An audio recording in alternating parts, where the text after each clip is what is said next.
ক্যালিফোর্নিয়ার লস অ্যাঞ্জেলেসের ভয়াবহ দাবানলের মধ্যে বিস্ময়ের জন্ম দিয়েছে একটি বাড়ি।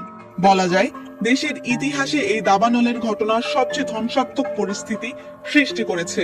আগুনের দিক পরিবর্তন করে প্যালিসেইডের একটি এলাকার চারপাশে সব ঘরবাড়ি পুড়ে ছাই হয়ে গেছে।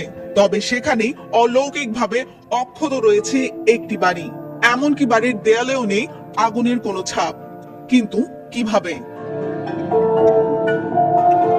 $9 মিলিয়ন তিনতলা বাড়ি প্যালিসেইডের ম্যালিবু এলাকায় অবস্থিত।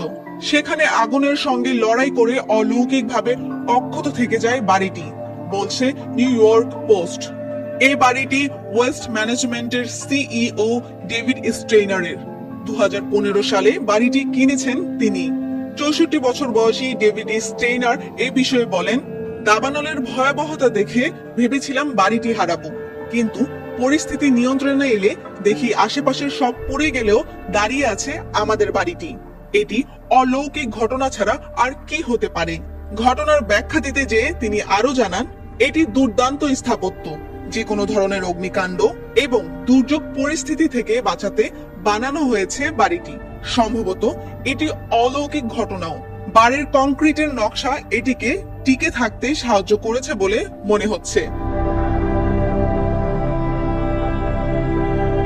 সামাজিক যোগাযোগ মাধ্যমে বাড়িটির ছবি ছড়িয়ে পড়ার পর বিভিন্ন গোষ্ঠী এই বাড়িকে তাদের সম্প্রদায়ের মাহাত্ম্য হিসেবে ব্যাখ্যা করছে।